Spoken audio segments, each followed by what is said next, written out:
What up, world? Welcome to episode 122 of the Blunt Talk Sports Podcast. I'm your host, Anthony Wright, coming to you from the beautiful and sunny confines of Atlantic City, New Jersey. Wherever you may be watching or listening, I thank you as always. Like, share, and subscribe. It helps the channel. You can check the Blunt Talk Sports Podcast not only on Substack, YouTube, Apple Podcasts, Spotify, Patreon, and as well as on Trovo.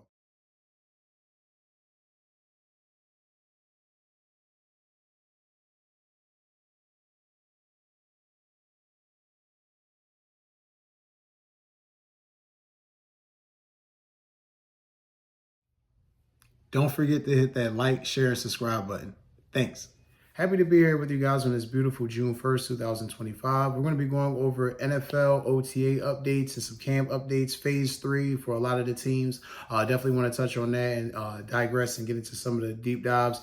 Stefon Diggs, Joeybosa, the Colts QB battle, Kirk Cousins, kylepitts, is he getting traded, and so much more. So definitely want to get into that. But before we do, I definitely want to make sure we give a shout out to one of our friends of the show. Right now, currently, if you're an avid gamer like myself, you guys know I'm a big PlayStation fan. If you guys follow the show, I implore you to definitely check out the link in the description box of this video.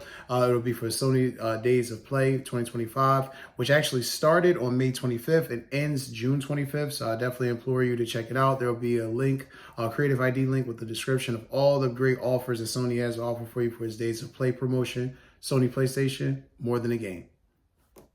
Happy to be here with you guys. Like I said, ready to actually took my time with this episode. I do apologize. I was waiting to do this NFL content video for a little while now, but it was a lot of just, updates. And if you guys have been plugged into the show, which a lot of you have, I love you and thank you as always. It just, like I said, it was a lot of content to get into. So I definitely wanted to make sure I touched on the things that, I wanted to bring to the focal point of this episode.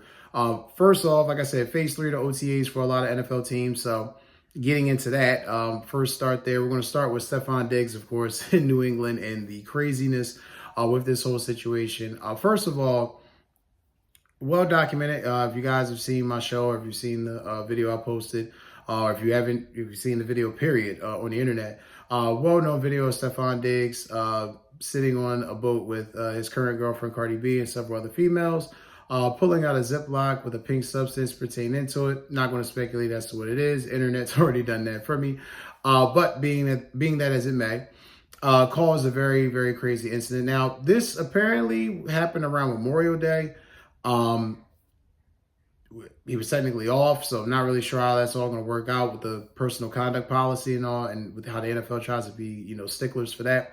That being said, his team had to make a statement on it. As you guys will see here, Coach Mike Vrabel had spoke and made a statement to the press in regards to it, basically saying, whatever happens to him and Stefon, as far as the conversation will be between them and not with the media. There was even comments by Scott Zolak, which he's a beat reporter, does play-by-play for the Patriots. He gave some very, very, very stark comments on 98.5, the Sports Hub. And there's a chance that Stefon Diggs might not last in New England past this incident. Quote from, and you can see it here on the screen, from Scott Zolak: "I came to this show yesterday with the opinion, not the opinion, but the knowledge that it is on the table. That is the being thought of. And it's not just the boat. It's not just the boat. There are some other things that I've heard that put some things in question. Are you all in here? The videos look great of him working out. I've touted the videos. I know you need diva receivers. I say he shouldn't be cut because I think he would help Drake May and his offense and Josh McDaniels, because you would have a true viable guy that would set coverage. Right now, you still don't have a guy who sets coverage. I'm sorry." Self-explanatory right there by Scott Zolak. If you let go of a guy like this is definitely going to hurt the team or hurt the roster. Albert Breer also seconded these comments, and he does, beat reporting for the Patriots as well. This is a crazy situation. First of all, if I'm Stefon Diggs or Cardi B, I'm firing whoever the fuck that was recording on the boat. That should have never have happened. I mean, at all. In this day and age of surveillance where you got cameras and phones everywhere, I mean, literally recording you every single waking hour of the day. Why would you have, if you're going to take, whatever it is you're trying to partake in, just having people in your business? I don't understand why there were phones or cameras there and people were doing that. That shit was goofy. Second of all, Why the fuck would Stefon Diggs put himself in a situation knowing that you just came off a season where you had a torn ACL, you didn't play up to the potential or the way you would have wanted to because of the injury. You got traded out of Buffalo because of the relationship with Josh Allen and other mitigating shit with the front office. Then you got to remember, we got to go all the way back to Minnesota. Now, I understand that even that's going a ways back, but there's tangible shit here to show that they've tried to make you the problem, bro. Now, that could be a lie. It could be truth. This whole boat shit could be anything. But for Scott So like to say it's more than a boat, they kind of feel like he's not buying in. They don't feel like he's really all in. That could be, a whole bunch of nothing where that's some camp shit. They're just mad that he's not at the voluntary camps. Or it just could be some shit where they're just really setting the precedent. They feel like, they don't really feel like he's really buying into the philosophy or the Patriot way. I don't know. But definitely something to keep an eye on because I definitely think Stefon Diggs has definitely made this a shitstorm for himself more than it needed to be. Staying within the AFC East, we're going to talk about Joey Bosa, who is unfortunately hurt again. Now, Joey Bosa just signed with the Buffalo Bills this offseason after being a long-term member, I believe 6-7 years with the Los Angeles Chargers. He suffered a calf injury that's going to have him out until training camp. I'm not shocked. I'm more or less shocked that a lot of other people were shocked. Not to be funny, but I mean, this man can't stay healthy. And it's not that he's a bad player. It's not that he's a bad guy. He's a good hard worker. There's something wrong below the waist for him, whether it's the calves, whether it's the knees, the ankle, something's wrong. I thought for a long time maybe it was the Chargers medical staff because God knows they had a litany of guys going down with fucking injuries all the time.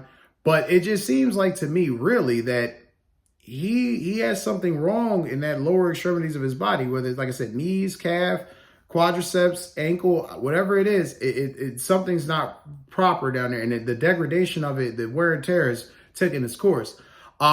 They really need him to suit up and play for game day.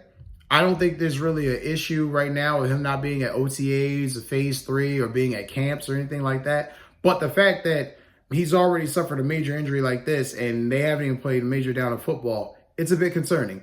Buffalo knew the risk with signing him. They knew what they were doing. Kind of perplexed that they made a kind of a financial guarantee or bargain with him like this, knowing his injury history. But hey, we shall see. But definitely crazy and fucked up situation for Joey Bosa. Next, we're going to take our way up north, a little bit west but north to Cleveland, Ohio. Going to discuss the Browns quarterback situation and crazy ass comments by Deshaun Watson, which are just even funnier. But first, let's touch on the QB camp battle and update going on in Cleveland, where there's like 5 different quarterbacks vying for one position. Needless to say, there's going to be wide, attention paid to sheduersanders, Joe Flacco, Kenny Pickett, Dylan Gabriel, just sheduersanders more than any of them, but all of them retrospectively to see who's going to take the mantle, who's going to take the reins of being the new quarterback for this team. That being said, it was kind of revealing when you're sitting there looking and you're doing the evaluation because, as I told you guys, they were going to do play-by-play on this shit. They were going to give you the ins and outs. Sheduersanders has looked well in camp so far. He made a lot of good passes on the 709 drills. Had a nice completion to his tight end in the back corner of the end zone. Looked real crisp throwing the ball.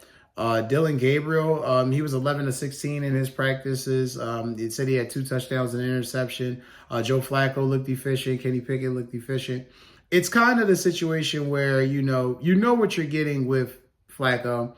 You know what you're getting with Kenny Pickett. I mean, Kenny Pickett is not, in any way, shape, or form a great quarterback. He's an average quarterback. Joe Flacco at this point is an older, average quarterback. With the youth, I just honestly feel like Kenny Pickett is probably the odd man out in this situation. I just honestly feel like they're going to give Dylan Gabriel and Shedeur a shot at some point because Joe Flacco, that thing will just have run its course. But nonetheless, that's the update as far as camp is concerned with the progress of the guys and how they're doing. Now, Deshaun Watson. Deshaun Watson has been leaving very cryptic X or Twitter messages and, posts on Instagram stating about his rehab. And they talked about Kevin Stefanski even commented about how he's in the building working towards, rehabbing. He's working hard at it. I don't understand what he's working hard at when he's never going to play it down for the Cleveland Browns ever again. I mean, Jimmy Haslam said as much during the owners' meetings. It was a swing and a miss. So what the fuck? I don't know. I give him credit for not just putting his head in the sand and quitting. The competitor that he is. He's going to continue to try to plug away and do the right things, but it's a wash. It's a wash. Deshaun needs to realize this is a done deal. Ride out this next year or two. Stay in the best shape of your life. Continue to work hard. Continue to prove to guys. Make yourself look good in those coaching rooms and around those other guys, so that way you can get somewhere you may potentially want to be or have a potential opportunity to be a backup. Because make no mistake, he's no longer a starter. He was the worst fucking quarterback. Top 3, one of the worst quarterbacks in the NFL last year. So and I know his numbers don't look like worst quarterback in the NFL. He was bad. He was bad. I watched that Cleveland-Philly game last year. He was bad. That being said, don't really understand why, he's dropping all these messages, but obviously he still wants to play. I don't think he's going to play for the Browns anymore. It'll definitely be for someone else. Next, we're going to head down to Deshaun Watson's stomping grounds where he grew up, and that'd be Atlanta. Heading down to Flowery Branch to evaluate what is going on with the Kirk Cousins situation. Now, Kirk Cousins is currently not in OTAs. He is not participating, which we all kind of expected with the whole situation playing out, the way that it has. Him receiving the guaranteed money, the Falcons not really being in a rush to trade him. Michael Penix is getting all the reps anyway, so it's one of those situations where it's a win-win for both Cousins and the Falcons. No drama, no media chaos. He's home. He's recouping his money. He doesn't even have to play. And they can ultimately, low-key, quietly find a place for him. So we'll see how that all plays out, but definitely want to make sure I updated that. But the key thing that I really wanted to talk about from Atlanta that I think is something that we must keep an eye on is Kyle Pitts. Kyle Pitts has also not been in OTAs. He has not been in any of the mini camps, the voluntary ones so far this offseason. That to me is a sign. I called it with Bryce Huff with the Eagles and said that how, a couple weeks ago, he was definitely not going to be long for Philly and he was going to be gone. That played out eventually the way it did. I strongly feel, Kyle Pitts is getting traded. The writing has been on the wall all offseason. It just hasn't worked out for whatever reason. But I truly feel like he's going to get traded. I do feel that there's going to be teams vying for him. One that comes to my mind, obviously, be the Bird Gang, Fly Eagles Fly. They don't really have a long-term answer outside of Dallas Goedert. He's been a name that's been floating in the circles for Philadelphia earlier in the offseason, so wouldn't be shocked. And even if he doesn't land in Philly, I think he'll land somewhere. He's 26 years old. He has had a 1,000-yard season since he's played. He's battled injuries, a little bit of inconsistency. I think being in a better system, a better pass-oriented offense, and an offense where he's going to get the ball a little bit more frequently at times, I think that might be better suited for him. That being said, though, wherever he goes is going to be put up a shutout because he has not delivered. He is definitely, I wouldn't say he's a bust, but he is definitely not delivered as a first-round pick, especially as high as he was taken in his respective draft. Going to Indianapolis, we're going to monitor the Colts QB battle, Anthony Richardson and Daniel Jones. This one is another intriguing one. I really feel like right now, with the way things are shaping out, the Colts are going to let these guys play for their supper, which I think is the right move. Don't give any guy the position, because technically neither one of these guys have done anything to cement anything, let alone a starting position in the NFL. Richardson and Jones are splitting reps with the 1s and 2s, alternating back and forth. It basically, in a nutshell, without boring you to death, Richardson had bigger completions, but Jones is more efficient. Per 93.5, the fan out there in Indy. It's one of those things where Shane Steichen said the guys are going to split reps. I did see from the footage that Anthony Richardson was doing a lot of individual work, working on footwork, placement, ball placement, things like that.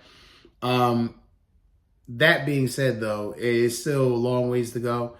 Once some football is played at some point preseason, we'll really get a determination. Me personally, I think Anthony Richardson is going to retain the job because ultimately Daniel Jones is efficient. However, we know he makes bad plays. Not that Anthony Richardson doesn't, but you have a bit more of the exciting and the wow than you do with the meat and potatoes, dink and dunk. and maybe that's what the Shea Steichen offense may require this year. I don't know. I'm not a mind reader. I have no fucking idea who's going to be the starting quarterback. Though if I was to put my 2 cents in there early, I think Anthony Richardson's going to probably wind up securing the starting spot. And if he plays shittily, very, very bad, then I think Daniel Jones will get the nod. Just my personal opinion. Going into Chargers camp, we're going to talk about the relationship between Justin Herbert and Ladd McConkey. It is without saying that Justin Herbert did not have any wide receiver outside of Ladd McConkey last year. Quentin Johnston has been a bust. They let go of Keenan Allen. Might want to revisit bringing him back, at a low figure, but, bringing him back into the fold because Justin Herbert needs a receiver. Ladd McConkey did develop last year. He did really play well. He had 1,149 yards. He was a big piece to the offense for the Chargers last year, especially for Justin Herbert. They made a real good connection so far, and they're playing well throughout camp, making some big time connections in the passing game. This is going to be a huge sophomore season for Ladd McConkey, but an even bigger season for Herbert. I kind of feel like Jim Harbaugh is trying to will him into that badass leadership role, and that's he's a leader, but he's not a badass. He's a tough guy, but he's not. I don't think he has that wired in him. That being said, I do feel like ultimately, if McConkey's healthy and they can get another receiver, whether it be a Keenan Allen or get a young guy that can really step up and play, I really feel like this Chargers team can really make new noise because they made the playoffs last year with a makeshift crew at receiver and Ladd McConkey. So I can only imagine what they could do, this year. Better running game, better offensive line, better defense. We'll see how things play out, but definitely great to see that connection is building with McConkey and Herbert because Herbert is definitely going to need him because, like I said, the draft picks previously have just not really worked out to the liking of the Chargers. Next, we're going to talk about Travis Hunter, and my man Travis Hunter is down in Jacksonville gaining reps, putting in a lot of necessary work in the offseason right now to get ready for both positions. Now, the funny thing is for Travis Hunter, obviously, he's playing wide receiver and corner. He's gaining reps on both offense and defense, which is not a shock there for me. This article is via The Athletic from Jana Bardal, but in the article it quotes that he's doing extra every day. I'm not shocked by any of this. I expected Travis Hunter to do this. I think that he's going to play. I think he's capable, at least in the beginning half of the season, of playing both. I do think eventually, though, the wear and tear is eventually going to wear on him. I do think eventually his body's going to shut down at some point. But, being completely honest, let him fucking try it. I mean, if you're the Jacksonville Jaguars, you have nothing to lose by him playing both positions right now. You don't have an elite corner. You don't have an elite receiver outside of Brian Thomas, so put Brian Thomas and Travis Hunter in there. Let him get in the slot, move around. Let him play some defense. Like I said, by the end of the year, it'll probably take a toll on his body. Common logic will kick in and he'll just pick a position by the next offseason. Or I could be dead fucking wrong and he plays both positions and then we have a chance to watch an outstanding feat, something that hasn't been done in over 60 or 70 years, watch a guy be able to play on both sides of the ball and play at an elite level. So we shall see. But, I think Travis Hunter is definitely capable of doing it. I just feel that the grind of the season will eventually take its toll on him.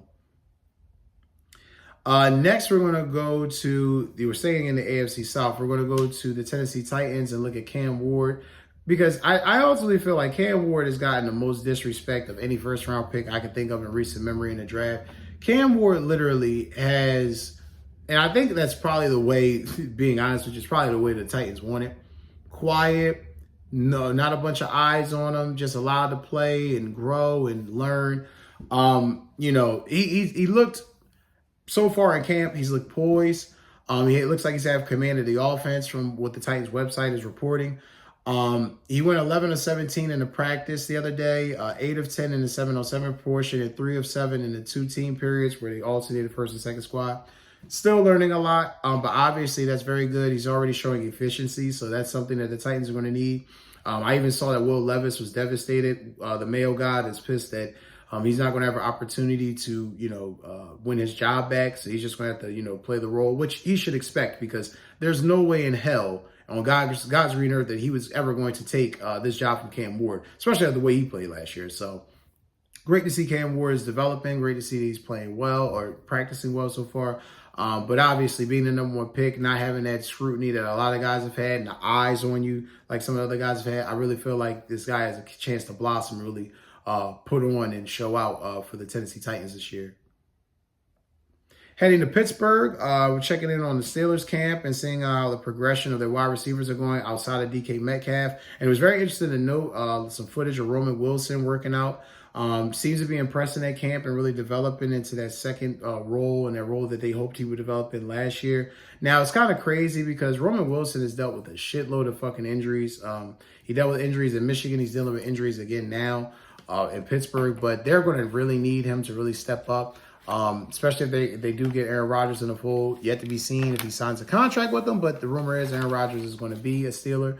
That being said, it's going to be very pivotal for the wide receiving core to really step up because make no mistake about it, we know there's a track record of Aaron Rodgers not really developing young guys or really trusting young guys or really bringing them along. So Roman Wilson's definitely going to have to put on and put out early for this team and Aaron Rodgers eventually to trust him and for this team to really trust him. Next, we're going to go to Arizona and talk about the Cardinals and Marvin Harrison Jr. and how he has bulked up this offseason and added on muscle, which was something I thought, looking at him, it was something that lacked last year. I think he came in and, more or less was a student of the game, really just trying to hone in on his positions and his routes and, keys and things that he's supposed to do. But I really felt like him bulking up is going to be a tremendous help. Not only in the passing game, just him getting away from defensive backs, but also in the running game that the Arizona Cardinals like to employ with John Connor. Make no mistake about it, though. Him getting bigger and stronger is going to be another progression. I definitely expect to see a major jump from Marvin Harrison in year 2 compared to year 1. Real quick, running up towards the end of the show, I want to talk about some player extensions that happened that I didn't get a chance to report on. You guys will see here on the screen. Joe Thuney of the Bears, formerly of the Chiefs, he signed with the Bears this offseason via free agency. Already got another extension, 2 years, $35 million extension. Also, all-pro, all-world linebacker Fred Warner from the San Francisco 49ers got his extension as well from the team, 3 years, $63 million. Both these guys were deserving of this money. There's no shock for different dichotomies and different scopes too. Joe Thuney, he's pretty much going to be one of the focal points and pillars on the Bears offensive line, one of the major protectors for Caleb Williams. So giving him this money, making sure he's comfortable, he's ingratiated, he knows his role early. I think that's tremendous, especially at the free agency. Giving the guy a new contract and kind of working that out very quickly just really shows that he really wants to be there and there's really a plan in place for Caleb to be successful. Also, Fred Warner coming back, getting that extension with the Niners. Make no mistake about it. If Fred Warner's not there, this defense is dead. He is the heart and soul of this team. So, and you can see that what Kyle Shanahan and John Lynch are doing, they're implementing a lot of young guys, but they're making sure their core guys are there for the next 2 or 3 years to set the tone and the culture for what they want San Francisco 49er football to look like once their legends and their veterans of now are gone. And also referencing the 49ers, I'd be remiss to also mention something I previously reported on but didn't get a chance to go in depth with. The 49ers over, I think it was Friday afternoon, pretty much made a trade with the Philadelphia Eagles and secured edge rusher Bryce Huff for a mid-round pick. I've already touched on the Eagles' perspective on this. I want to touch on the 49ers side. This was huge for San Fran. Bryce Huff did not work out in Philadelphia. However, I do think that there's a great chance he could work out in San Fran. Having Robert Saleh back as his defensive coordinator is tremendous. The fact that they kind of need that edge guy that can really be tenacious off the edge. It wasn't going to work out with him in Philadelphia. The young guys had developed and then they made some moves in free agency. And I think Vic Fangio liked the way those new guys were kind of looking in comparison to him. And I just feel like sometimes you need a breath of fresh air and a new start. So I think Bryce Huff will definitely show out for the 49ers. I think he'll play well. They need him to play well because edge rush-wise, they really don't have it. They've gotten rid of so many guys, especially on the defensive side. It's going to be imperative for Bryce Huff to play well. And before I wrap this episode up, I want to take a moment to pop my shit about Roger Goodell and how it just seems like right now Roger Goodell is not happy about how some things have played out. Running over some spillage news from the owners' meetings that happened about 2 weeks ago. A week ago now. First of all, tush push ban being denied definitely was not a thing that Roger Goodell wanted. He wanted it banned. push the bullshit narrative. It didn't work. So definitely was glad. So he was 0 for 1. Didn't think he was going to lose anything else outside of that, but boy, was I wrong. 0 for 2 on the potential playoff expansion or playoff reseeding proposal by the Lions. That was denied.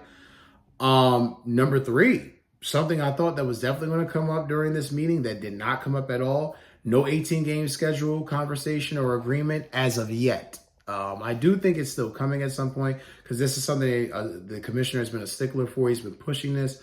However, that being said, I don't foresee it happening within the next 2 years. So we'll see how that continues to play out. And most importantly, no contract extension yet for Roger Goodell, who has been arguably the most successful and one of the longer tenure commissioners in the NFL in his history. But he has not received his contract extension yet. So we'll see how that all plays out. He is currently 65. I do feel like there's a lot of things he's done well with the league. I do feel like there's a lot of things that he's fucked up within the league that has kind of set the game on a different trajectory that I don't necessarily like. But I can understand that he makes a shitload of money for the owners and he does essentially what they want him to do. So I do expect him to get the contract extension. It's just currently at this time where I thought it might have happened at the owners meeting. It didn't happen. So we'll see how that all plays out. But that's going to do it for this episode, guys. As always, I love you for watching and plugging in. Don't forget to like, share, and subscribe. Take care and enjoy the rest of your Sunday.